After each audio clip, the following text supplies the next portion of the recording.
Frédéric Gay, bonjour. Bonjour. Vous êtes le directeur général de la société Real Time Financial Technologies. Alors cette entreprise, c'est un spécialiste des logiciels de trading et de gestion. Tout à fait, oui. En fait, on a commencé cette entreprise il y a une dizaine d'années. Donc on fait du développement de logiciels pour le marché des devises et aussi du développement pour la gestion. Anciennement Real Time Forex. Et on a cessé notre activité de courtier en tout début d'année passée. Maintenant, on se concentre sur le développement de ces logiciels et aussi sur des formations. Alors, vous travaillez avec la société RTFX, avec qui le revenu a un partenariat? Oui, alors pour RTFX, on organise justement des formations dans toute la France. Et puis, on continue aussi à développer leur logiciel de trading.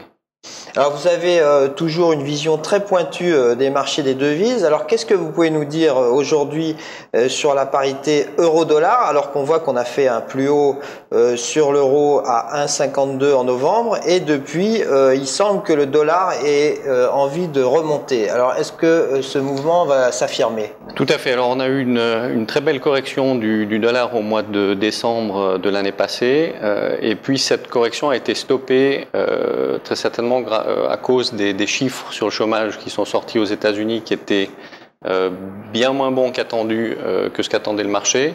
Donc là, on revoit maintenant une tentative de hausse. On est aujourd'hui vers les 1,45. Pas mal de gens spéculent pour qu'on aille voir les niveaux d'1,50, casser la barre des 1,47. Moi, je suis plutôt d'un avis contraire. Je pense que l'euro va baisser. Je pense que le dollar va continuer à se renforcer.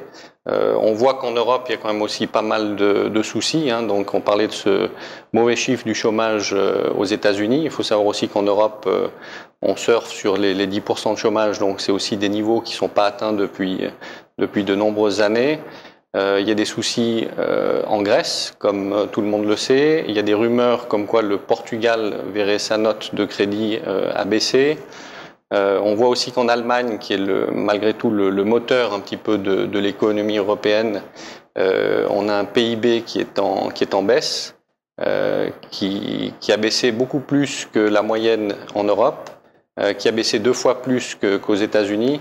Donc moi, je pense que tous ces éléments vont peser sur l'euro, et je suis pour une baisse de l'euro contre dollar. On a un objectif d'à peu près 1,37 dans les 2 mois qui viennent à peu près. Alors sur le dollar-yen, c'est un peu le même scénario. Oui, tout à fait. Moi, je pense que le dollar va s'apprécier, le yen va s'affaiblir. Les Japonais, à mon avis, vont continuer à vivre avec un taux d'intérêt très bas. Très certainement, les États-Unis vont monter leur taux avant le Japon.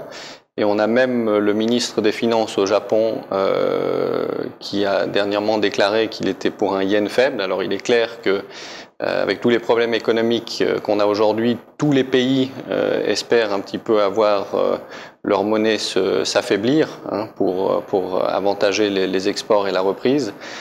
Moi, je pense qu'au Japon, ça va être le cas. Je pense que le yen va rester une monnaie de financement pour les carry trades. Donc on est assez optimiste sur l'évolution du dollar contre yen qui est aujourd'hui autour des 91, donc 91. Et puis là, je pense qu'on va tranquillement se diriger vers les 95, 96 aussi dans les mois à venir. Alors vous êtes également favorable à des devises exotiques qu'on peut trader facilement sur la plateforme RTFX? Oui, alors des monnaies qui restent très très liquides, comme le dollar australien ou le dollar néo-zélandais.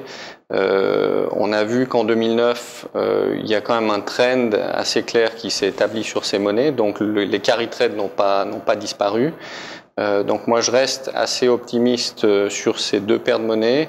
Je les achèterai contre le yen, puisqu'on pense que le yen va s'affaiblir. Donc dollar australien contre yen, dollar néo-zélandais contre yen. Là aussi, depuis les niveaux actuels, je pense qu'on peut voir 4 à 5 figures, donc 4 à 500 points de hausse dans les 2 à 3 mois qui viennent. Alors un mot pour terminer sur le franc suisse, dont vous êtes toujours un fervent supporter. Oui, alors on a vu la Banque nationale suisse qui est intervenue plusieurs fois en fin d'année passée pour un petit peu freiner la hausse du franc suisse. Ils ont protégé le niveau d'1,50 contre euro pendant pas mal de temps.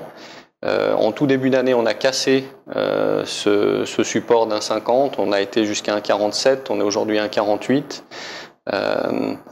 Moi, je pense que le franc suisse va rester fort, même si c'est pas de l'avis ou de la volonté des autorités suisses.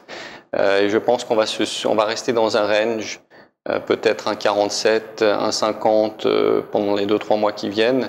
Je doute qu'on casse cette barre de 1,50, 1,51 qui était un support et qui est devenue une résistance maintenant. Frédéric Gay, merci. Merci.